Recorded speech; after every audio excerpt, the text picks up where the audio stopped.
Welcome back to Life in the Cosmos. Today, I'm so excited about this episode. We have a very special guest named Hill. Hill has allowed us to kind of peer into what's going on in their love life and to kind of just look at a few things. So I'm really excited. Today is such a good day to do this because it's actually a Venus and Mercury conjunction. Venus represents love and relationships and unity, and Mercury's all about the planet of thought and thinking and communication. So Venus and Mercury is the definition of like a love letter, that text that you send. But Venus and Mercury are meeting up in Aries. Today's March 11th that we're recording this, so that's when this is happening. And Aries is all about boldly saying what you want. The Venus and a Mercury conjunction in Aries would be like, I'm going to tell the person that I like them because I just have to do it. I just have to take that leap of faith. And it's also all about figuring out, are you independent? And not are you independent, but where is your independence in terms of your relationships and what's your role that you play in your relationships? So, yeah, this is like an awesome day to do this. Also, Hill, just so I just want to make sure that I'm like so good here, but your preferred pronouns are they, right? Yeah, they them. Okay, perfect. I Thank know you. that, but I was like, I need to make sure. Okay, so Hill, do you want to I can tell you kind of what I see going on for you love-wise. Like right now, you have a lot happening for you astrologically, or you can kind of tell me what's going on, or we can start with the tarot. It's your reading, so I just want to do what you want. Mm, interesting. I'm probably gonna take notes if that's okay. Yeah, for sure. Um, but okay, so maybe we can just get a big picture sense of what's going on astrologically first. Like, Okay. Okay, I'll tell you what I see, and then you can tell me if it rings true for you. So, for those listening on the audio, let's just start by going through Hill's chart. So, Hill has an Aquarius rising. In their first house, they have Saturn in Aquarius, which rules Aquarius, the moon in Aquarius, Ceres, and Lilith. So there's so much that I wanted to get into here, but I'm gonna hold my horses here. Then Hill has Mars in Pisces, Venus, Mercury, and Juno in their third house of Aries. The sun is in Taurus. Jupiter is in the eighth house of Virgo, and Pluto is in the ninth house of Scorpio. And then Uranus, Neptune, and the North Node are in the 12th house of Capricorn. So, Hill, you're currently 32, right? yeah. Okay, so yeah, so you're in a ninth house perfection year. So that brings up the themes of the ninth house to the forefront. So the ninth house themes are education, learning, pursuing some sort of higher learning, whether that's, going on a long trip abroad, going to pursue school, like it's any form of higher philosophical thought. It's like it's all about going on, in some ways, a spiritual journey, also a search for some kind of divination. And this for you, so since the entire year that you've been 32 until April 26th when you turn 33, is ruled by Venus. Venus is in your third house of communication in your chart in Aries. And Aries also, or Mars also rules your 10th house of career. So basically, what we see is we know that the ninth house year, theoretically, you're going to be really exploring those themes of higher education, higher learning, and spirituality. Also, that there's going to be a connection to your love life and to your sense of home because Venus is because Libra is ruled by Venus, so we know that there's going to be some shifts in your love life here, and that there's going to have some changes within your home and within your career. All of these things can happen independently or, like in parallel to one another. Just have you noticed, have these themes been important for you, especially as you've been 32? Yeah, so I was living in Toronto for a long time and then had to move here for school. Mm-hmm. And now in this coming year, actually, I'll be moving again for Oh, okay. like the next part of my school. When do you move? June. Okay. So it's been like a lot of like logistics of like figuring out the moving, relocating, Yeah. and for school specifically. Yeah. And then, okay, so yeah, so we have the ninth, the 10th, and the 4th. And what about like love? Has that been a major theme for you this year? Yeah, so I was actually in a long distance relationship until Hmm. recently. Okay. Okay, so Hill has Venus in their third house, as well as Mercury and Juno, like I said before. So the third house is all about short distance travel. So that's like any kind of travel you could do within a few days, you could do in your car. Even this, for sometimes it can be like your neighborhood, walking. But I would say like an hour, 2 hours is like Yeah. classic third house travel. So is that the kind of distance that we're talking? Are we talking? Yep. Okay. They were an hour and a half away, so Also, I'm just curious because your third house, like I said, has Venus in it. So the third house is all about movement and communication. And this is for you doubled up because you have Mercury in your third house as well. Um, that which leads to a whole other array of other things. But I'm just wondering if the themes of learning how to communicate effectively, communication and learning, but also particularly because you have Venus in Aries. Venus is in her fall in Aries. Which means that she's in the opposite sign of what she's considers home. mm, Venus considers Libra home, she considers Taurus home. But Libra is a sign of, balance and love and unity. But Aries is the perfect opposite side of the coin because it's all about independence mm, and going after what you want and being unapologetic about it and speaking, especially with your Mercury and Aries, like with a certain kind of directness. So I'm just wondering, have you noticed those things kind of showing up for you or? yeah, in terms of, well, like in terms of communication, I would say I've gotten better at like articulating my needs. Like Hmm. being able to like speak my needs out loud has always been something that's like really difficult for me, or even identifying that I have needs, and being able to specifically like usually communicate with my partners about that. So Hmm. like yeah, the most recent breakup I was in was mostly around like I had a really different idea of the future than like my partner did. And so having to actually identify that my needs were different than theirs and then like say that out loud was like really, really difficult. Totally. Yeah. Yeah. And this is where we can see, so whatever year your perfection year is and what other planets it touches. So like we said, for you, ninth house, perfection year ruled by Venus. Venus is down in the third house, right beside Mercury. So then it kind of gives us some indication as to what's going on. So Mm. we see there's a relationship and there's an issue, like there's something related to children because there's a connected connection to the fifth house of children and the eighth house That's funny. of like death and endings and also like it's the eighth house to me is always those deep lessons that we've inherited from generations of our family that have embedded themselves into our psyche, and again that connecting to that third house of communication.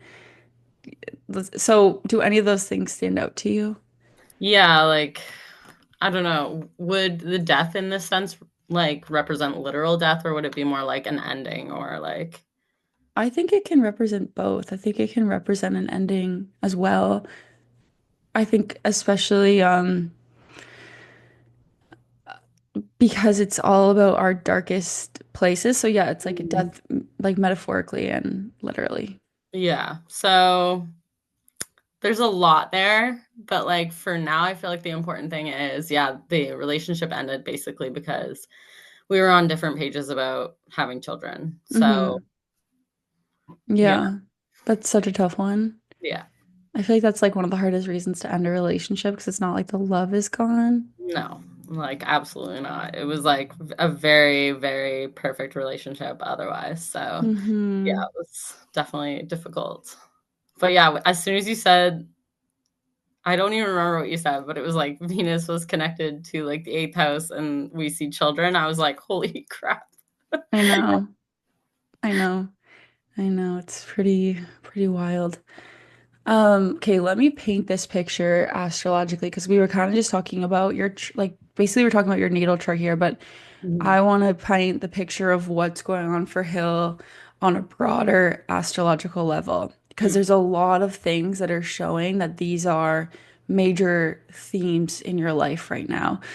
So, probably the most obvious one is this is Mars here. Okay. Mars, since has had this very long journey since about September of this year, where it's been going between Leo and Cancer. So your Leo is your seventh house ruler. So seventh house is the sign of marriage and partnerships. And your sixth house is your house of everyday work, everyday routines, and the physical body, which has a connection for you to your first house because the moon is in your first house. So we see that anytime that your first house is connected to any themes that are going on, we're talking about something that's going to change the direction of your life, something that is going to actually impact your life. And then because it's impacting your life as an individual, it's going to heavily impact your relationships because the first house of self and the seventh house of marriage are kind of like very much intertwined. Mhm. So, all this to say is Mars is a planet of cutting, severing, burning. And when Mars has been in a retrograde through your from your seventh to your sixth, it connects these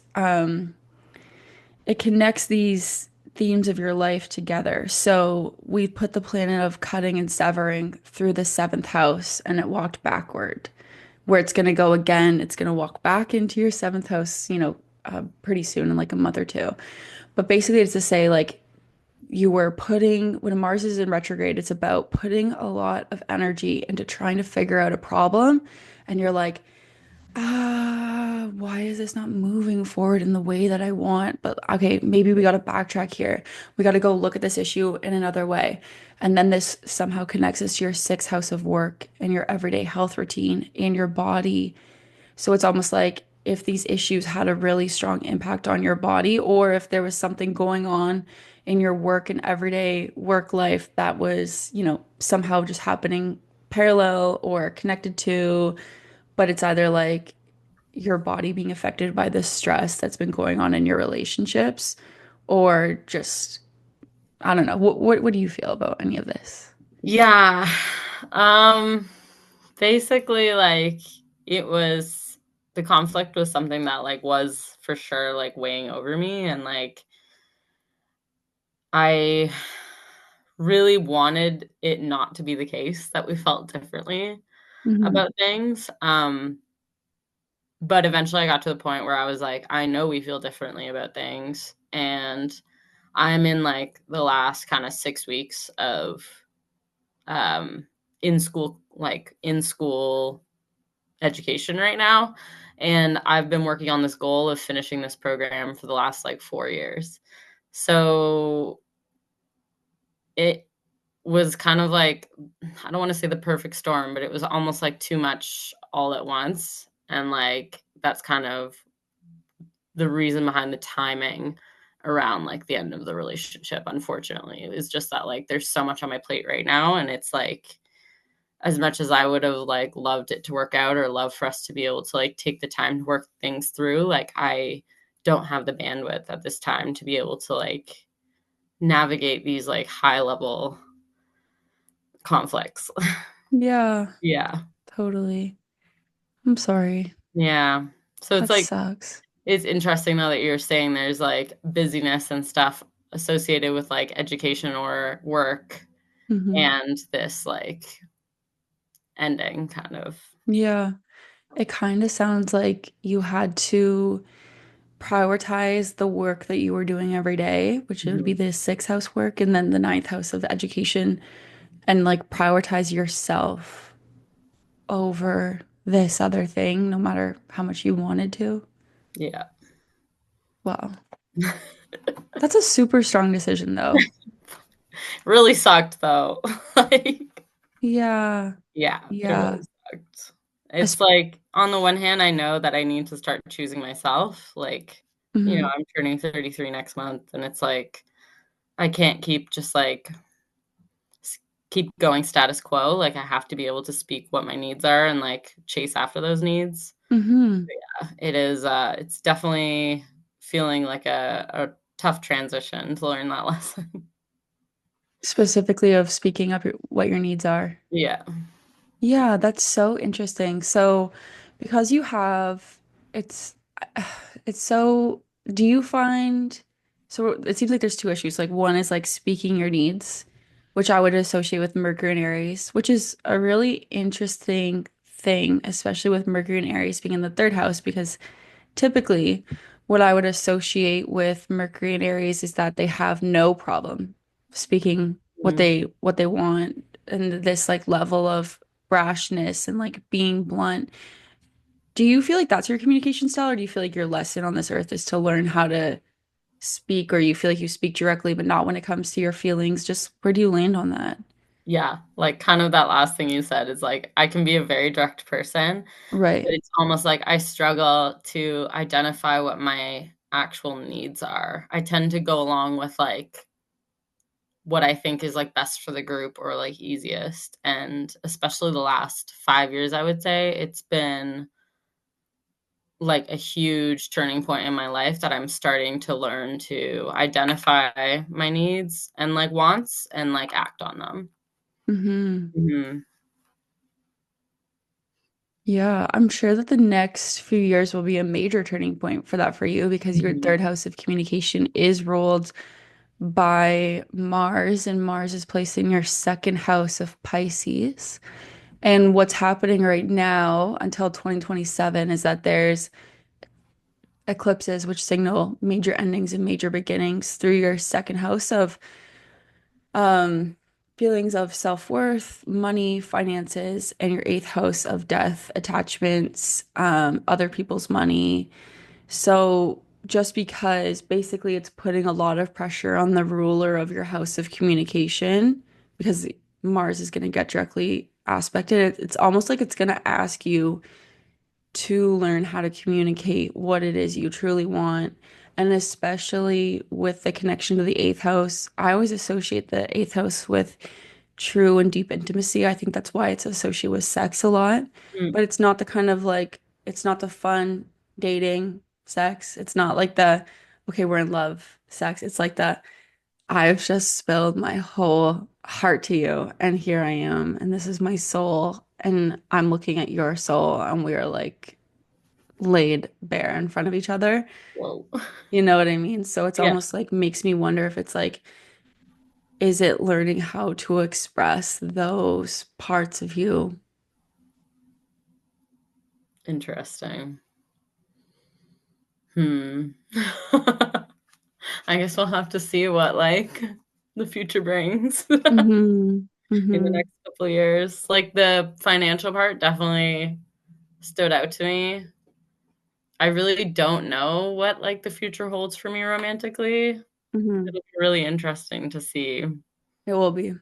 It will be for sure. Yeah. Um, but yeah, it's interesting because it's almost like Venus in Aries.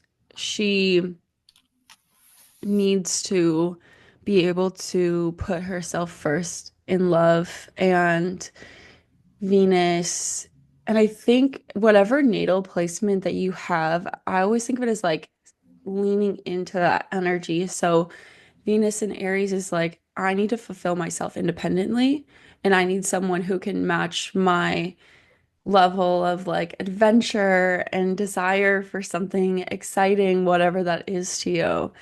and someone that's gonna like match your fire a little bit, but also someone that allows you and gives you space to create space for yourself.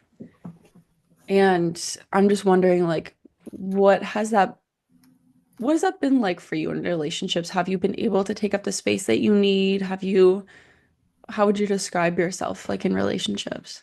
Yeah, so typically I've had a lot of like conflict taking up the space I need and like being as independent as I want. But this past relationship, so which was just like the last year, we were both very independent and it was definitely like the healthiest, like happiest dynamic I've like ever been in. Mm-hmm. Um, we gave each other like a lot of space and I definitely feel like kind of what you're describing is like almost like a raising of the bar. Mm-hmm. And I have been saying that like this whole relationship to my friends. I'm like, this person is definitely like raising the bar. Like, yeah, I feel like So, I got a lot of practice in this past year, like just learning a lot about what I deserve in dynamics and like what I would want in future dynamics. yeah.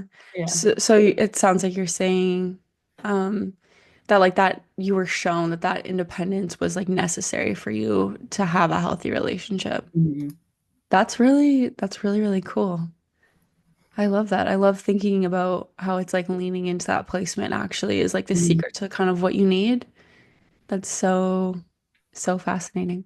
Mhm. I also wonder if you'll meet your longtime partner like in your neighborhood, if you're on a little short-term trip. Also, the short distance, long distance relationship, because you have the asteroid Juno of marriage in your third house right next to your Venus. And I also wonder if maybe you'll end up with someone a little bit younger than you because Venus is right beside Mercury, and Mercury usually is associated with like younger people. When those things are close, it means that you can sometimes have a penchant for like age gap relationships. I Mm. don't know. Interesting. What do you think about that?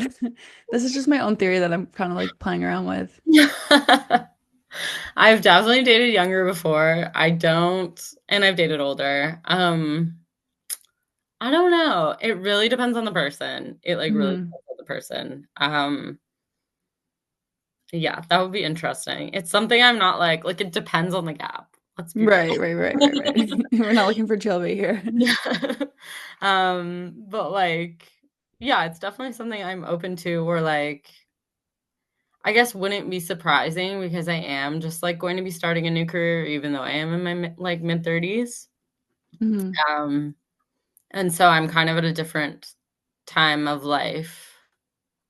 Have your like, because you seemed like that resonated with you. Have your relationships before, have they mostly been like age gap? Or you can also say no. Like I said, I'm testing this theory out. No, like there were only two significant relationships I would say that had like an age gap.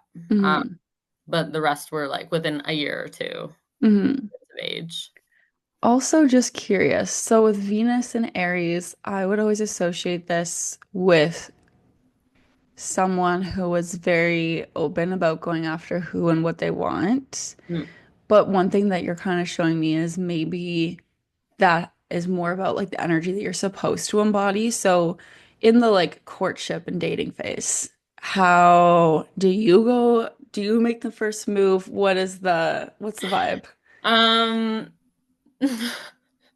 so yes and no. Like usually, like for my last partner, I saw them like 2 years before we even like not 2 years, maybe a year and a half before we even like matched or like started talking. And I turned all my friends and I was like, that person, like I want that person, like.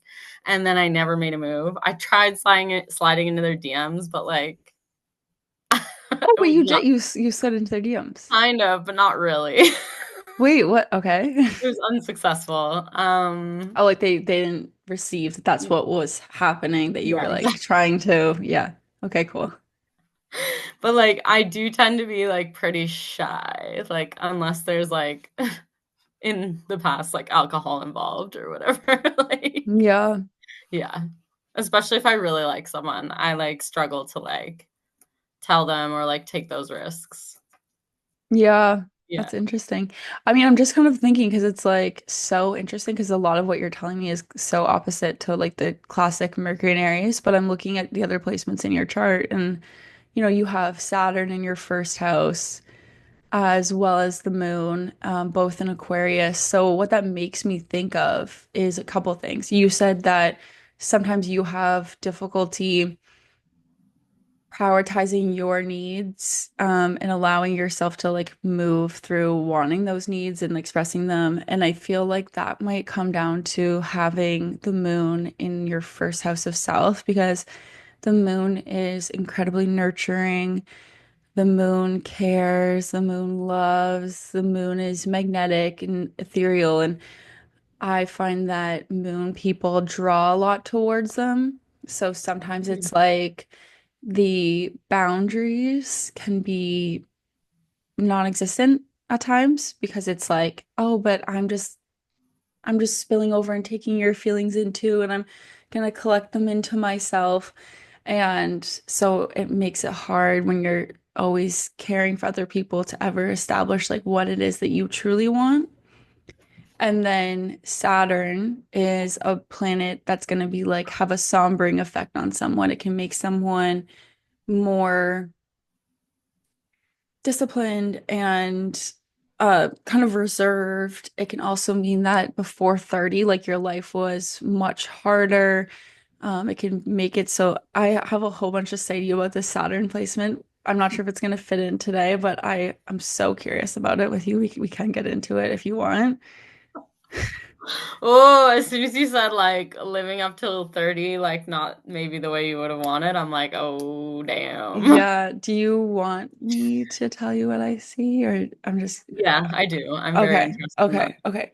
So this is really interesting to me because so we have all of these planets in the first house. So let's go through what you have in your first house. You have your ascendant in Aquarius, Lilith, which is all about, you know, screw everybody else. I'm gonna do exactly what I want. And Lilith is all about going through this process where you connect to your authentic truth.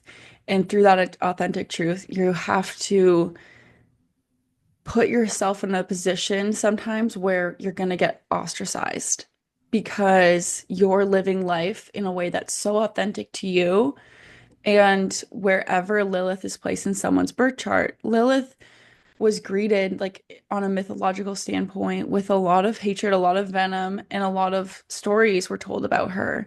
But Lilith just did what she wanted anyways. So wherever you have Lilith in your chart, it can show where people get jealous of you, where people kind of project things onto you, but it's also a story about like taking back your power and like I'm going to live the way that I want to live. So this is all like these things that I'm listing out right now are all happening in your first house of self, identity, and body. Okay. Then you have Saturn. One thing I've noticed about Saturn, Saturn will make it so that it will give you this very, very, very uncomfortable process where you have to question what is your authentic truth and are you living in line with that authentic truth? And that is a painful process to undergo. And of course, because Saturn is in the first house, it connects to your 12th house of self undoing loss and mental health. So we see that these things, this whole journey here is kind of a bit of an unraveling of so many parts of yourself. And then finally, we have the moon. The moon, like I said, connected to bodies, connected to emotions. So, and you also have Ceres, which is a process of letting go and shedding and reinventing the new. So, what I always think when I see, you have a night chart, which makes Saturn your most difficult planet. You just finished your Saturn return. So between the ages of, 27, 28, 31, because it just depends on when Saturn was in Aquarius. Saturn left Aquarius in 2023, March, I think, of 2023. So this is putting all this pressure on your area of your body and yourself and your identity. What was happening for you then? And what was that process like for you? And Um, do those things yeah. resonate? Yeah, so essentially I came out as non-binary like through that period. And queer. Hmm. So I Double was whammy. living, yeah, double whammy. I was living like I guess at 27, yeah. So 2020 that would have been. I was living with a male partner, living as a woman, not even like questioning. And then when the pandemic hit, like so many of us, I went online and kind of changed my life. I Wait, also so did you break up with your partner and then went online or? no, so like just started questioning things, just being trapped in the house and like having Instagram and like all this information at our fingertips, and like more people I knew started coming out as like trans and non-binary, and like something about those people specifically like clicked for me, and then I just started questioning more and more and more. And so I broke up with that partner and then started transitioning. And yeah, ended Wow. up like, even like you speaking to like body changes, like ended up having top surgery and everything like during that time period. Yeah, it's been a huge like 180. Yeah. Yeah. What's crazy is that with all these planets in your, like I said, your moon's in your first house, and that connects your sixth house of your physical body. So, and then with Saturn also rules your 12th house of your mental body, if you will. So Mhm. we're seeing that this change not only affected your physical body, physical health, and this is where you put like surgeries, stuff like that, but also the entire mental process. I can't even imagine what that whole experience was like for you. That's A lot crazy. of That's, therapy. yeah, that's so much in like 3, 4 years. Yeah. Yeah. Wow. And it's interesting because like my whole life I had suffered with like a lot of anxiety, depression, like Hmm. mysterious inflammation, health issues, like constantly sick. And like the second I started transitioning, like my personality has completely changed too, because I'm not like, yeah, I'm just living authentically and in a way that is like most in line with who I am. And Yeah. so, yeah, things have changed a lot. Things have changed a lot for the better. Mhm. Yeah. It's also really interesting because you have Saturn and the moon right beside each other. And again, Saturn ruling your subconscious mind, the moon ruling your body. So it's literally like not living in your truth and the anxiety, because Saturn also represents like anxiety, depression, all of those types of things, having an impact on your body. Now, I have to ask you, I do get, I'm not done always, but I do get messages from spirits. Are you okay if I give you one? Yes. Okay. I've been thinking about this, that we're doing this for days now. And something that kept coming through to me was that you have this like ancestor, I don't know how far along, that had a very similar experience to you, but they're just like really proud of you that you're living in your authentic truth. And I think something about that is very healing to them. I don't know if they did find a way to live out in the way life in the way that they wanted to, but I just got that message really strongly that it was like very nice for them to see you doing your thing because it was something that they had gone through as well. Wow. Wow, that's really nice. I don't know anyone who that could be, but like, is there any like identifying things about them? I don't know. I don't know how this works. I honestly, I just kept getting that message. And then this is someone else. I got like a grandfather coming through, different story, different feeling, but that it was like there's something about this grandfather that you're close to. Um, just like like a loving feeling that I got from him. That's really sweet. Thank you for sharing that with me. That's awesome. Yeah. I mean that the first one was coming through for a few days when I was thinking about it. I was like, oh my God, I gotta tell Hill this. Oh, that's really sweet. That makes me feel nice. Yeah. I think everything you're describing sounds like such a like it just takes so much bravery to like live in your truth and especially in these days, Yeah. unfortunately. But yeah, I think it's so cool like that you did all this and it's it's it's really admirable. Thank you. Is there anything in my chart about like health? Like in what sense? Like anything that would like stand out or be like unique or like I don't know. I don't really know how all this works, so I'm just curious. I would just say, especially with the connection between Saturn and the moon, and I do believe that this is true for everybody, but Mhm. especially like for you, I would say watch the there's a few things. Definitely watch your levels of anxiety and depression. I know that's so much easier said than done, but that's especially because Saturn's right beside your moon, that's going to have a significant impact on your physical body, which Mhm. you did already describe to me, but because the moon rules your sixth house of physical body. I'm also not sure if you've maybe experienced a little bit of like sudden small injuries, little cuts, little burns, in the last like, 2 months, just because Mars is moving through your sixth house. Also, to watch any type of addictions that you have, because there's a connection between your 12th house of self-undoing and your first house of your body. And I'm specifying addictions because there's Neptune there, and Neptune creates a haze and a fog. So I would say it's a lot That is for it. almost too literal because I am a enthusiastic weed smoker. Yeah, it's You're like the tough. House of Haze and Fog. I was like, oh, Yeah. You mean special haze? yeah, haze, Oh, extra haze. you mean OT Kush? Oh, that's interesting. Okay, Yeah, so wow. definitely, yeah, definitely watch for those things for sure. Okay, good to know. Also like because it's anything to do with water, which just sounds odd, but like excess water. This can also be like swimming in water, careful, things like that. But just because, and the reason I'm saying is Saturn can also show water, but so does the moon, your body being ruled by a water sign. Yeah, so I would just say really strong connection to emotions and your physical health, but also sometimes like the health side of things can become extremely literal, like having extra fluid somewhere where you shouldn't, you know what I mean? Mhm.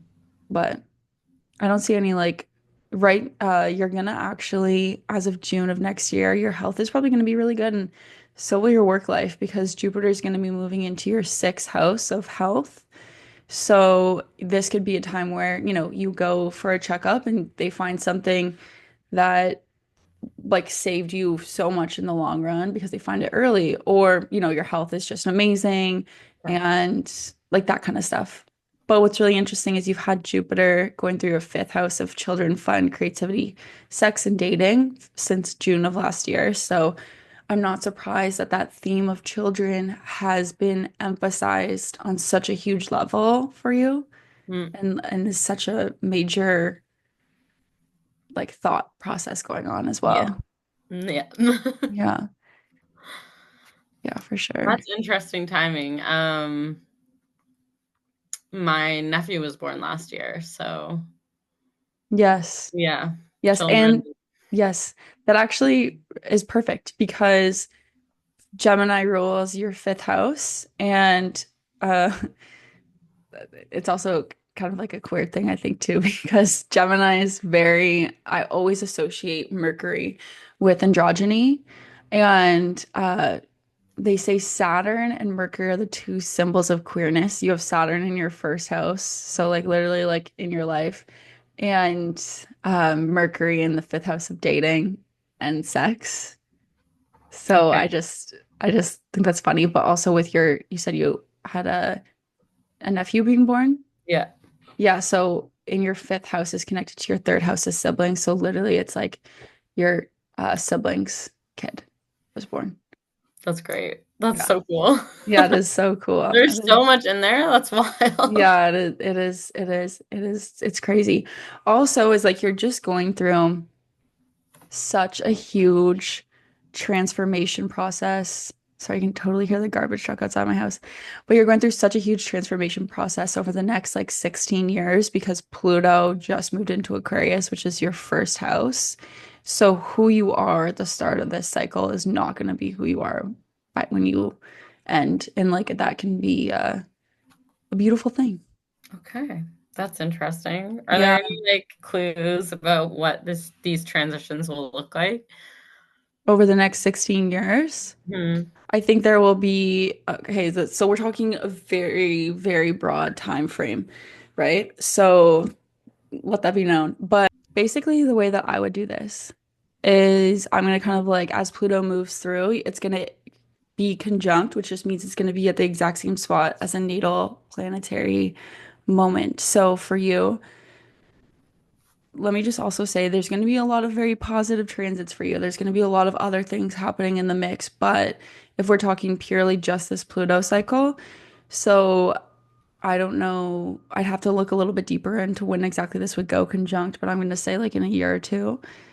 But like I said, I'd have to look very specifically. But there's probably going to be an experience where you realize that you've been overly attached to something and that that's something that you relied on for your love and happiness. And that was something that you loved and something that was great. And, you know, you loved it. But there's going to be an experience where you have to be removed from that thing because you can't allow yourself to be so attached to something like that. So there's a story of Ceres and Persephone. Ceres was the mother, Persephone was the child. They were, you know, had a wonderful relationship, and Persephone was taken from her, and Ceres had to go through this whole like dark night of the soul where she realized like she had to make her life without her child. So it sounds like a sad story, which there is definitely sadness in it, but it's in the end you come out better because like life will make it so that if you're too attached to something, it will always take it away. So to show you that you don't need those attachments. Okay. How do you feel about that? I'm like, there's like something that I can think of, Hmm. but I don't want to think about it. There's only Yeah. one thing in my life I'm not attached to. Okay. Well, it's not necessarily that thing. It's, Yeah. we're talking like a 16-year time period. So there Yeah, could be, that's fair. there could be If something it else. happens in the next few years, I have an idea what that thing would be. Yeah. But yeah. It Yeah. would probably happen in the next few years because, Hmm. also, again, coming into, coming into a time where you're like living in your authentic truth. You know, this, I think this is going to be another few years once Pluto gets to your Lilith placement where you end up, you know, really asserting your own needs, asserting your own boundaries, and like living boldly from that place and not apologizing, not apologizing, like being like, this is my truth and y'all can just deal with it. I love her. I'm such a big Lilith fan.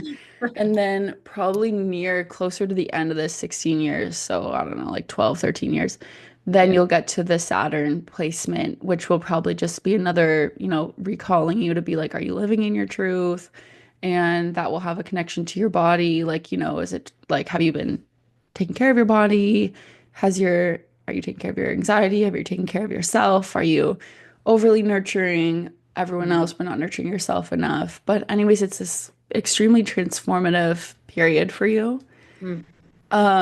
I do see that the next few years, there's going to be so many planets moving through your third house of communication and siblings, and that's going to be a major theme for you. So the third house is communication, mobility is huge, mobility, neighborhoods, like neighborhood communities, and it's going to be aspecting your Venus. So we'll expect that at some point there will be something to do with love. You may get a feeling of fogginess in some areas of communication, some miscommunications, because Neptune will be moving in there and Saturn will Mm. be kind of putting pressure. But I also see the Saturn and Venus conjunction as being potentially positive because it's Saturn and Venus. Saturn will give you the discipline, and Venus will give you the love. And if you want that long-lasting relationship, you need both. You need the Mm. discipline to try every day and the love and the harmony and the ability to cooperate. So that's awesome. Um, yeah, and I think that like you I think your married life, whenever that is, will be positive because Leo rules your seventh house of marriage and it's placed in Taurus, which is so for one, Leo ruling the seventh house of marriage, we have a love that is warm, a love that is kind, a love that is very giving. We also have a love that is fixed. Leo is a fixed sign. So it's Mm. like, I love you and I'm here to stay. That's only reiterated by the fact that your sun is in Taurus and the sun rules your seventh house of marriage. And with the sun in Taurus, it's like just giving that married life that extra like roots in the ground. You're like, we're here and we're here to stay. But it also gives me this idea of a feeling of privacy and like sacredness associated with that love. Or like maybe you meet them through a family member because the fourth house is about home and family, but also it's like subterranean and a hidden place. So sometimes that can be having a love that's like, this is just for you and me. And we're a little bit more private. And we're like, you know what I mean? It's like building up this cocoon for both of you. I like that. How are you feeling about all of this? Good. There's a lot. I'm Yeah, there's a lot. like, yeah, that makes sense. Yeah, that makes sense. Does it resonate with you? Yeah, definitely. Definitely a lot of what you're saying. Um, yeah, like I'm very close with my siblings, so it makes sense that and they're all having babies right now, so it makes sense Hmm. for the next 3 years, those relationships are going to be like changing a little bit, shifting Yeah. a little bit. Yeah. Yeah. Um, And what I said about I think you said it was your sister that had a kid, right? mhm, Yeah, what I said about your sister, the connection between your third and your fifth house still stands. So mhm, anytime something happens in your third house, which there's going to be a lot of action over the next 3 years there, specifically come April. So then, yeah, that would be like yeah, your siblings are definitely gonna have a lot of kids. Or, you know what I mean? Just remember that those two things are connected. Leisure, fun, kids, and siblings. okay, because yeah, my brothers live in BC and then my sister lives in France. So anytime I want to go see them, it's gonna have to be like a whole trip. So Hmm. leisure and yeah, That's family. so interesting because then Venus rules your ninth house of foreign travel, right beside where your Mercury is that connects to your siblings and the offspring of your siblings. Oh, that's so cool. Yeah, that's crazy. That's so crazy. Yeah. Wow, I love that. Um, did you want to do some tarot? I know that we're kind Yeah. of, Is that okay? yeah, I think tarot is always really nice because I mean, I think like astrology, you look at everything from such a bird's eye view that it's like Mm. easy to get very detached. Tarot's like, are you ready to emotionally connect? Okay, I'm gonna let you choose your deck because I just believe in that. So, also, I don't want to like go back to this, but I just gotta say, I just have so much respect for that whole journey that you went through with everything with your first house and like learning to live in your truth. I can't even imagine what that's like. I can't even imagine that whole experience mentally and like what a crazy journey that is. And I just have so much respect because it takes so much bravery to live in a way that's authentic to you. And yeah, kudos. That's Thank awesome. you. I appreciate that. Yeah. I was thrilled to talk to you about it because I was like, this has got to show somewhere in the chart. And then I was like, oh, I wonder if these days sync up and they do. So Pretty wild. I was like, astrology good. Okay, so we have two decks. You can use the Light Seekers or I have a Druid deck. Do you have a preference? Oh, let's do the light seekers. Okay. Do you have, you can think of a question in mind. You can think like, what's coming in my love life or kind of where you're at now. Hmm. Do you have any idea? Yeah. I'm You don't just have to gonna you don't have to tell me. okay. I'm just gonna ask what I always ask in my mind. Okay. Okay. I'm clearing off the deck.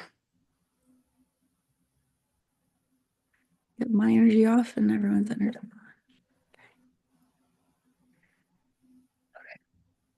Okay, so focus on your question and I'm gonna shuffle.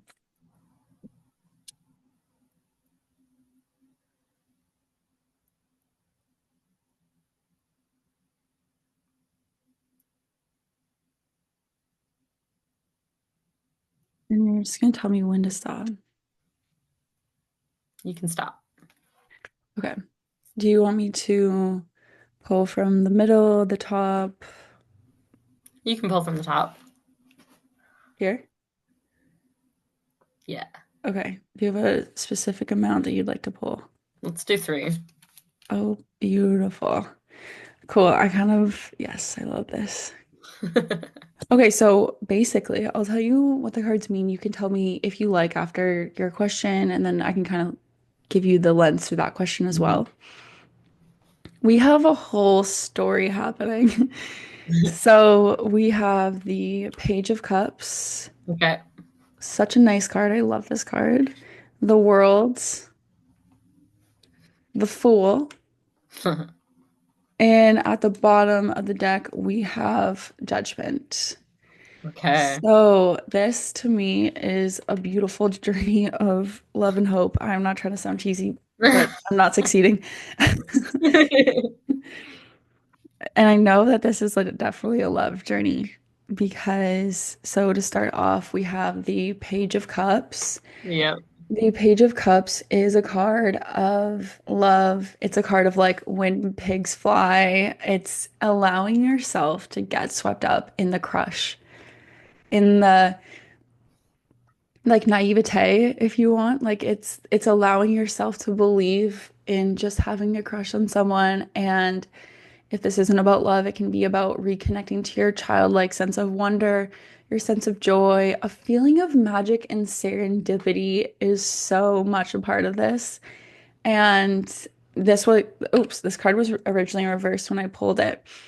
So I see reversals as like that's an energy that's waiting to manifest in your life, or that's an energy that you need to connect to a little bit more because like this energy wants to live out. It's a feeling of it's a card of a dreamer, and that's why I just adore this card. How do you feel about this card? Um, well, it's funny because like I am known to be a bit of like my head in the clouds.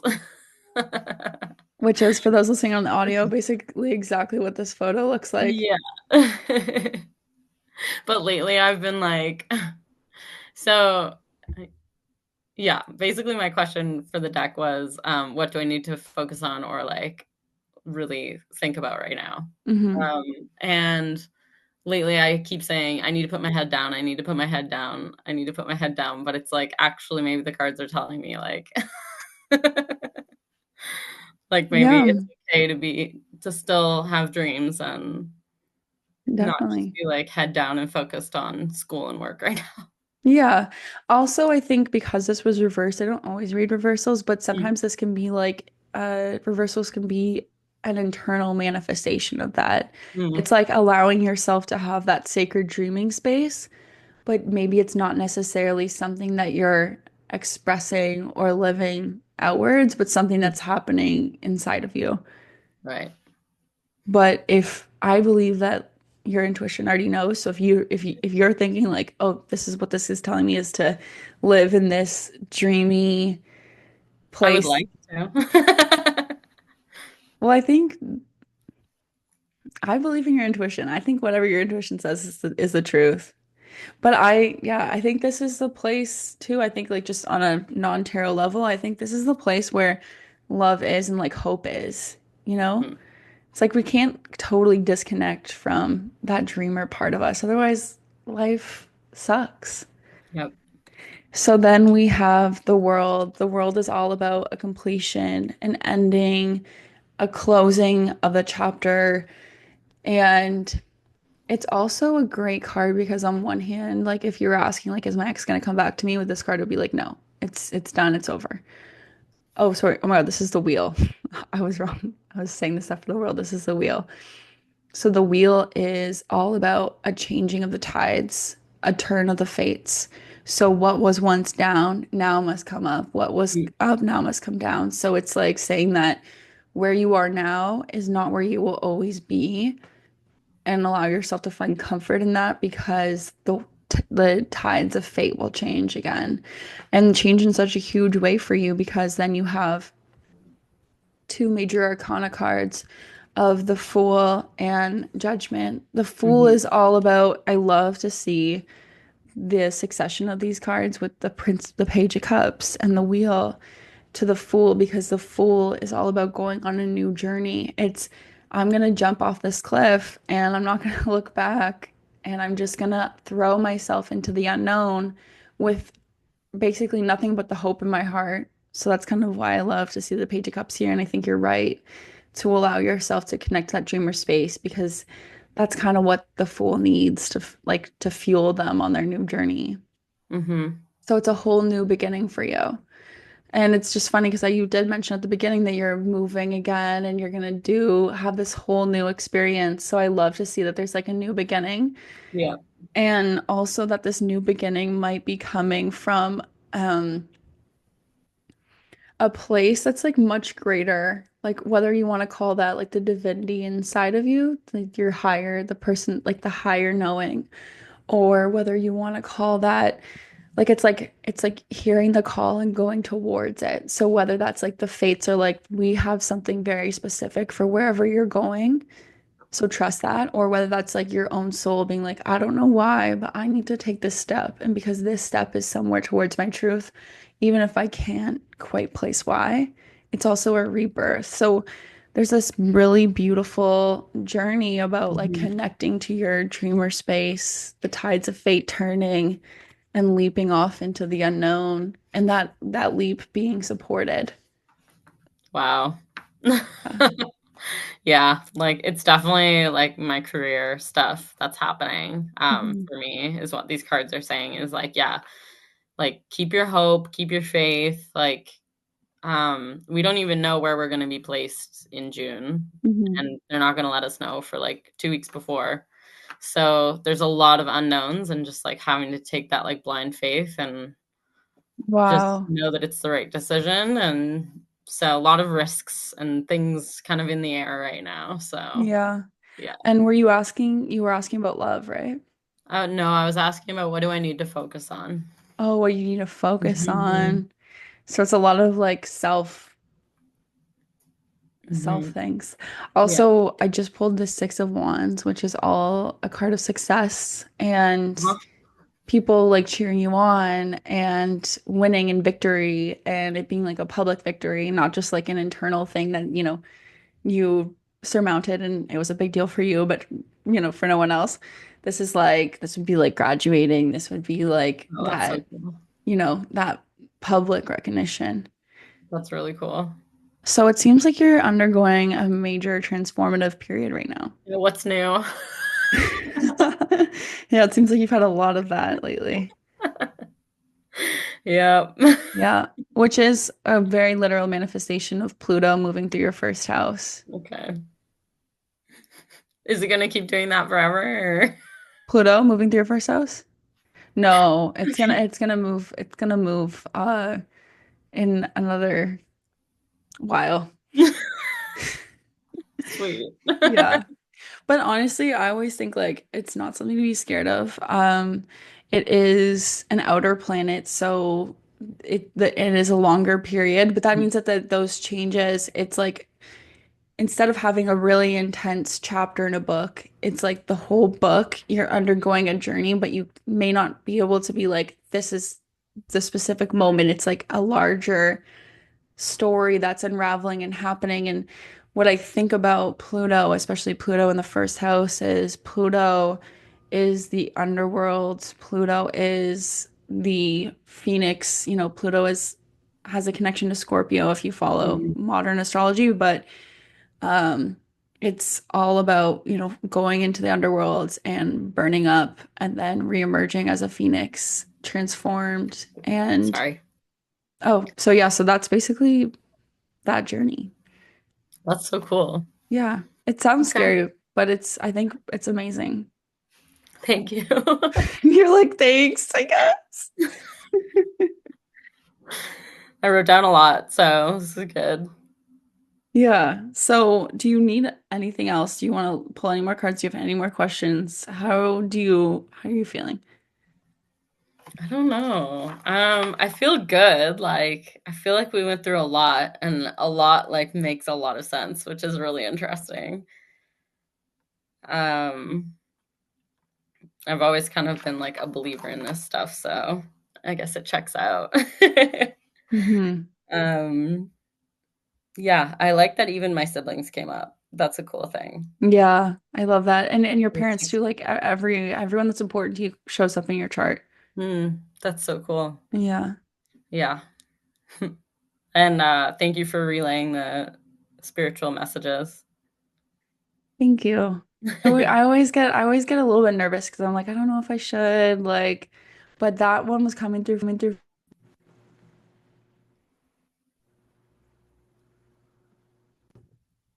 Okay, good again. But yes, that one was coming through for days. So I'm glad that you received it well. Yeah, that's awesome. I love that stuff. Yeah, for sure. For sure. It's funny. It's like I always think about this because I've been getting more messages from spirits lately, and it's just made me think a lot about like how much are we living out things not just for us, but for the spirits, like in terms of like our ancestors who never got to experience what we have or live in the world that we have, or were they able to find ways to solve the problems, and they see their lineage solving the same problem, or Mhm. it's very interesting to think about how we're connected, Especially when especially. you think about like how we work through things like emotionally and like in terms of self-reflection and stuff now versus like we just didn't have these tools, 100, 200 years ago, like to be able to really process and verbalize what our feelings were. Yeah. Hmm. Yeah. Or like just the ability to live in your truth. Or it's like, I mean, you hear stories about um there was a really famous, I want to say like a jazz performer who was trans and then was like reached this like high esteemed level in their career. And then when they died, people found out that they were like born a different sex. And then it's just like it's like crazy how people even then learned how to still live in their truth. Hmm. It's just, Yeah, yeah, it's pretty impressive. very impressive. Very impressive. Yeah, so cool. Well, honestly, good luck. It's nice to Thank see you. that you've had so much pressure kind of building up, especially in your love life. But I think that that's definitely going to get better, especially now that Mars is finally stationed direct and moving through. And so, yeah, so you know that that's kind of going to cool off, and there's probably going to be a more heightened focus on your finances and coming up, especially with all the eclipses across your second and eighth house, and focuses on your finances, feelings of self-worth, and like where you connect to that and things that you need to cut off to connect to your sense of self-worth even more. And also all of Sorry. that eighth house stuff that we talked about, like Mhm. even talking about, the lineage that we were just speaking about, that I always associate the eighth house because it's like those patterns of behavior that are in our DNA, like those unresolved traumas, those things that, we kind of have to either we continue and pass on or we bring up and blow apart. Yep. That's so interesting. Yeah. I keep thinking about the grandfather spirit you keep talking about. And I Mm. actually think it might be my dad Oh. because he would be a grandpa now. Oh. I can't stop thinking about that. Yeah. And he's around, like he's been around. No. And as soon as you said that, I got such a strong feeling. Like, and seeing this man beam at being a grandfather, like beam, like big smile. Yeah. Because Pretty I, cool. yeah, I knew it was a masculine and I knew that it was like a really special relationship because there was something very, it was just special. Like it was Mhm. like between you two, it was special. And then I could just feel so much love there. But yeah, Mhm. when you said your dad, I could feel him and just like a huge beam and like radiating like light behind him. And yeah, so Yeah, he's definitely around. Yeah, the night my nephew was born, my mom said he was like in the room, you know? yes. So it's Yeah. like, yeah. Yeah. Yeah. I feel like he's gonna get a lot of joy watching you with them too. Oh, that's nice. That was just what came through Mhm. a lot. Okay. Well, thank you. Yeah, thank you. Thank you. Yeah, do you want to end with a one last card or do you feel good? Sure. Yeah, let's do it. Okay. I love this reading. Okay. Clearing it off. All right. Shall we do like do you want to do something you have to look forward to or like one card to like round the whole discussion out or Yeah. Okay, I'm gonna like ask the universe for something and we'll see what happens. okay, perfect. All right, universe, please be listening and just tell me when. When? Okay. A card like popped out to me, but where would you like me to pull? From the top. What? You on the Fool again. That's Which is all about this new beginning. so And wild. yeah, and it's all about allowing that energy of the new beginning to fill you. It's like looking forward because there's nothing in the past anymore, you know? I was asking for a clue about what my future love life will be like A new for beginning. New Beginning and having to take that leap of faith. Yes. Hmm It's like they don't want you to know. They're like, we're not going to tell you what's going on. Just trust us. There's a new beginning. And then the card that I was like, oh, I just feel like I have You to take liked this it. one Yeah. was the Six of Wands again, which does Again. not happen, which is the card of success. So if you're asking about your love life, it's something good is Thank you coming for for sure. this. A new beginning, and it's going to feel like a success. It's like they're like, we really want you to know there's going to be a new beginning and success here. Okay. Okay. All right. Well, thank you, Thank everyone. you. Thank you for listening. I'm sorry if you can hear the garbage truck in the background. That's okay. My dog was Um, like eating flies at one point. I was like, sweet. I hope they can't hear that, but no, I didn't hear it. I didn't hear it. So that's great. Okay, well, thank you everyone for listening. If you want to book a reading with me, go to www.rileyadair.com. Thank you to Hill for being here and for sharing their story. I so appreciate it. And yeah, this was a tarot and astrology reading, and please book one.